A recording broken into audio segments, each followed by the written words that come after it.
I got it at the stadium when I first signed. One of the big league guys gave me one of their bats to take back to the GCL, the rookie ball league. And the handle I use is similar to the aluminum bat handle.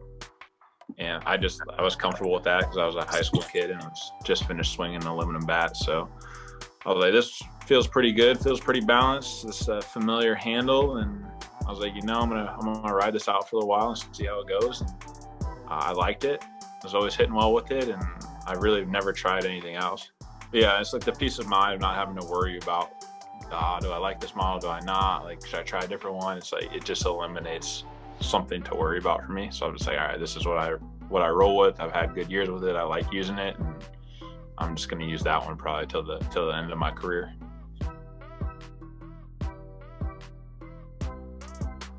I like the top heaviness. I like to feel.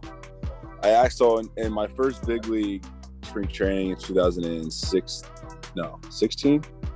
Yeah, 2016. I accidentally ordered it uncupped, and I actually fell in love with it that spring training. So I've been swinging the same bat ever since. But I just like how it's top heavier. That's exactly the kind of story I was expecting, by the way.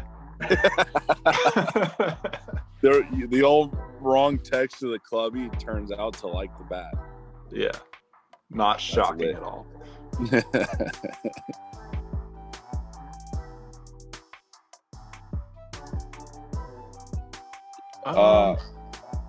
Kind of. We weren't as good as friends then. Like we texted a little bit after he robbed me of my homer. That was only like our only text exchange until probably after I got hurt. Then we texted a little bit, and then ended up kicking it in Arizona a few times, and kind of been homies ever since. And in Malibu. Malibu.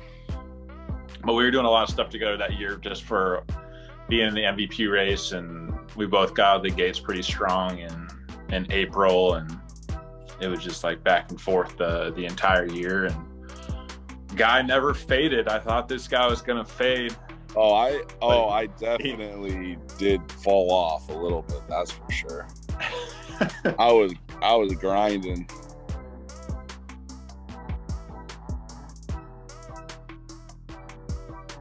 It was awesome.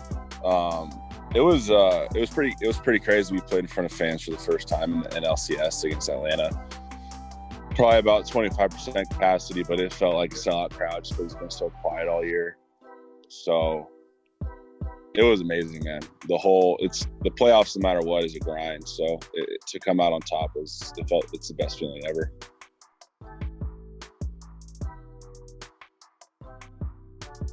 Probably the most recent one in Game 7 against Atlanta.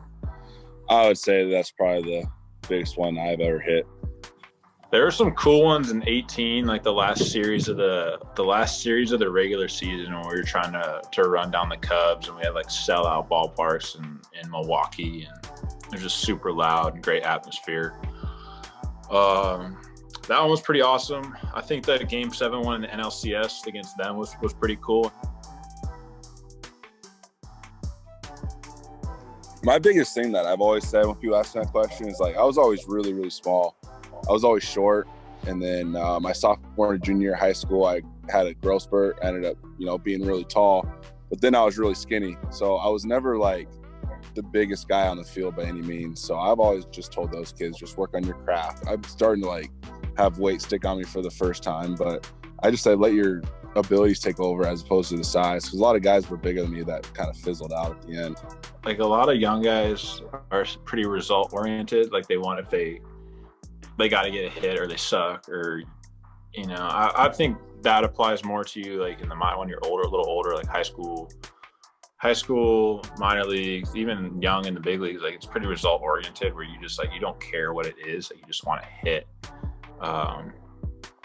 Rather than, like, trusting your process. Like, okay, I'm swinging at strikes, I'm making good contact, I've got a good approach, but I lined out. Like, who cares? Like, if you stick with that through the entire year, then by the end of the season, you're gonna have favorable results. Like, your numbers and stuff will be there if you just stick with that approach. You don't want to be chasing balls out of the zone, swinging and missing the balls in the zone, like making weak contact. Like that's when you get in trouble.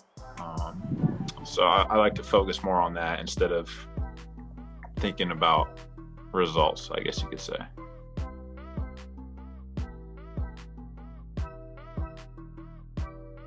I don't know. I got to talk with Barry. That was a pretty good one. You know, I had him as a hitting coach, so that, I mean, I feel like that's a pretty good one to have.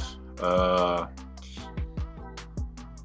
don't know. I've been pretty fortunate to play with or be coached with some pretty good players. You know, I was Ichiro, Barry, maybe like Mickey Mantle or somebody.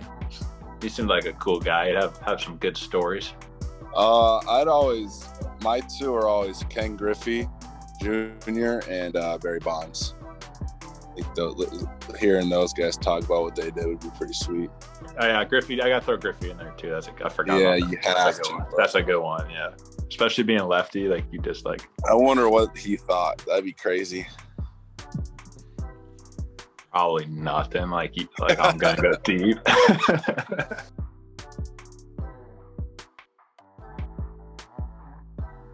Yeah, I'll just ride out with the same bat sometimes for a little while, or if I suck with a bat, I'll give it to like a kid in the stands and be like, "Here, man, but don't ever use it in a game ever." It's got no hits in it. Yeah, and go to a new one or get rid of some batting gloves. That's about the craziest or the most superstitious I'll get.